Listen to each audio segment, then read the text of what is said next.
Hello guys, today I'll show you how to replace your rotors and brake pads on a BMW G30 5 Series. This is a 2021 530i, and the reason why I'm replacing these, they're due, and as well the brake pads are due, but also I'm getting pulsation when I hit the brakes. So when you hit the brakes, you get some pulsation in the brake pedal and a little bit of vibration in the steering wheel. Sometimes the vibration might be too much, it could be too little. In my case, it's not too much, but it indicates warped rotors, especially when it happens at low speed. I know at high speed sometimes it could be the thrust arms, but if it happens at low speed, at any speed basically, it's definitely your brake rotors. So we'll go ahead and get started with that. You're going to need a breaker bar, jack stand.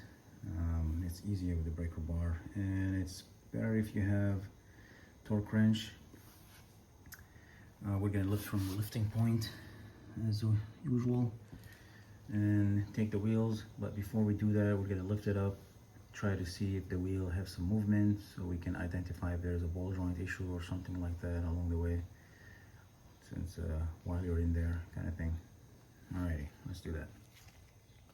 Alrighty, so what you want to do is, the wheel is up in the air, you grab the 9 o'clock, 3 o'clock, shake side to side, and then 12 o'clock and 6 o'clock, and shake side to side and see if there's any sort of play. I don't have any play here, so I'll just lower it down a little bit until the tire touches the ground so I can loosen the nuts, or the these bolts, I forgot what they call them, and take the wheel out. Alright, first you want to check that the parts you have match what it looks like right now currently on the car. It's the first time I see pads like this. They have a hook sort of like going here, and it looks like these brakes have double pistons, like pistons on both sides. You can see there's this oil line that goes and connects to the other side, and then there's the main line. So it's a little interesting.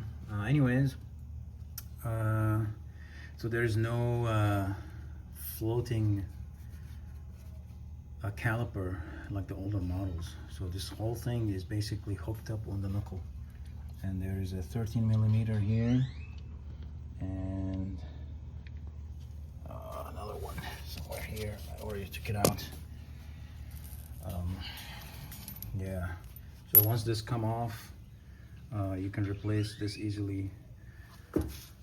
Previous models, this would sit on a bracket, and then you remove the caliper, you remove the bracket, and then you remove the thingy, rotor. But now it looks like this is just one piece. Interesting. So anyways, let's carry on. Also, this left side here, the driver's side, I want to do it first because it's got the sensor, so you can see how that works.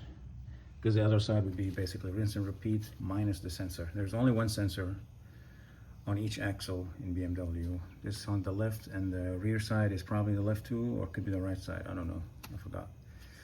Anyways, okay, so we took the thing out. You basically slide it out. As you can see, the whole thing is all together. It's pretty interesting.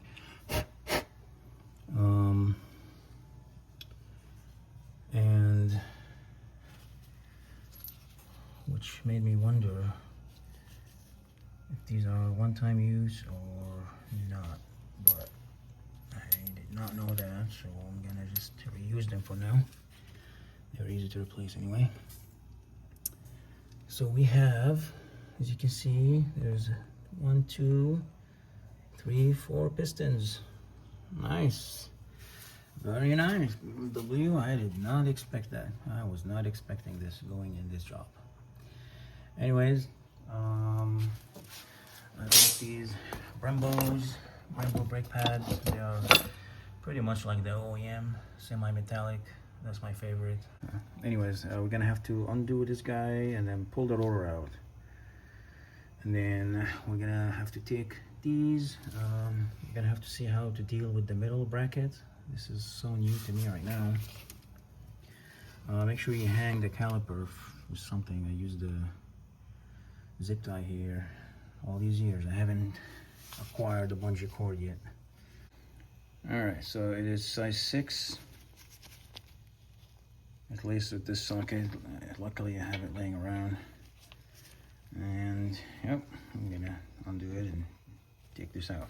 Alright, so you wanna pop them out and then slide the clip out. It's a very interesting design, but yeah, you see that now?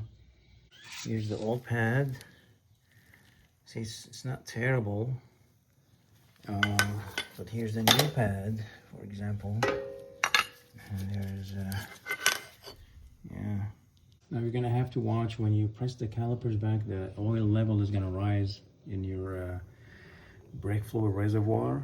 You don't want it to be, you don't want it to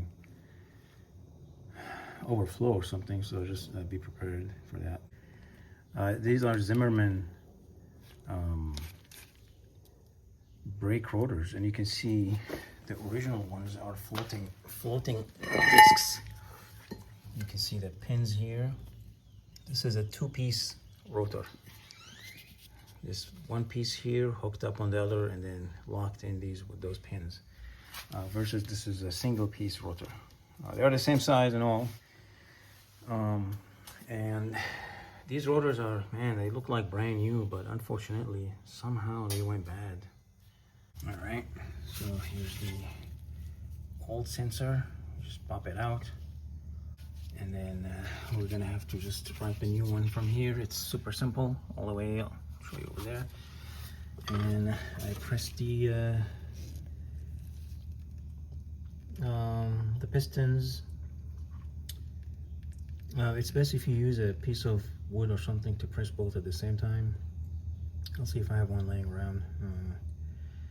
That's the right size to do it. Usually I like to use the old pad, so I'm gonna try to do that instead. That's usually is better. Just they sit flush with them. So anyways, but you get the idea.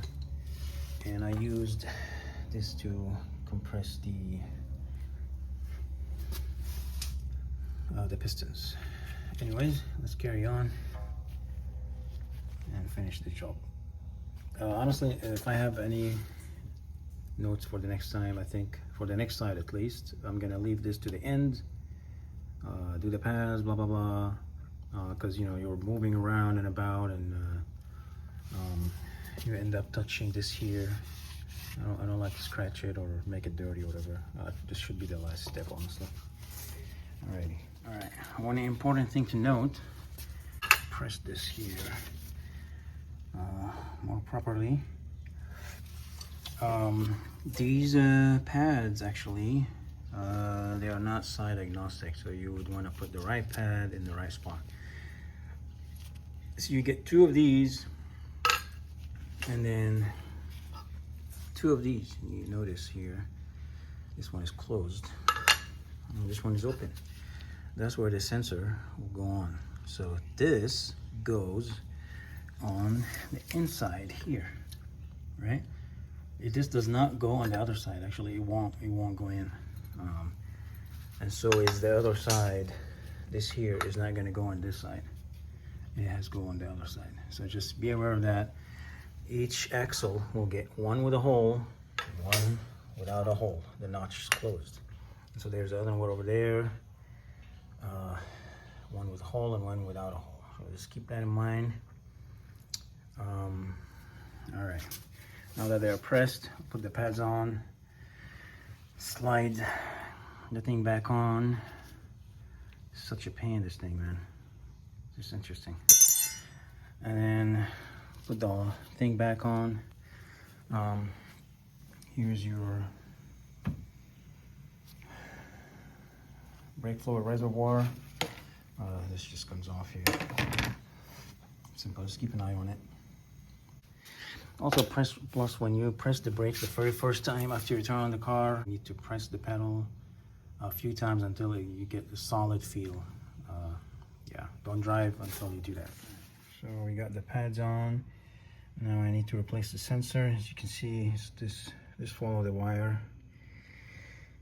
It goes up, you open that box over there, and it's this, seems to be the one on the inside for me at least. And I'll put the new one in. I got ABC. All right, you can see how the wear sensor is. The thicker side is towards the inside. That gives you how much pad life you would expect, and then when that part starts wearing out, you get the lights on, as you can see. All right, and then make sure you put it in the groove here. Alrighty, now you can see here, this is a sensor hooked up. You just need to put this back up here. That's for the ABS sensor. You need a screwdriver to pull this up. Hooked up here, here, and on the pad. The bracket is back. Anyways, try to clean up the rotor as much as you can, and put this back together. Torque these. I'm not sure exactly the torque spec for the lugs, but I usually just try to feel for it. Anyways, hope this helps, and see you in the next video. Take care.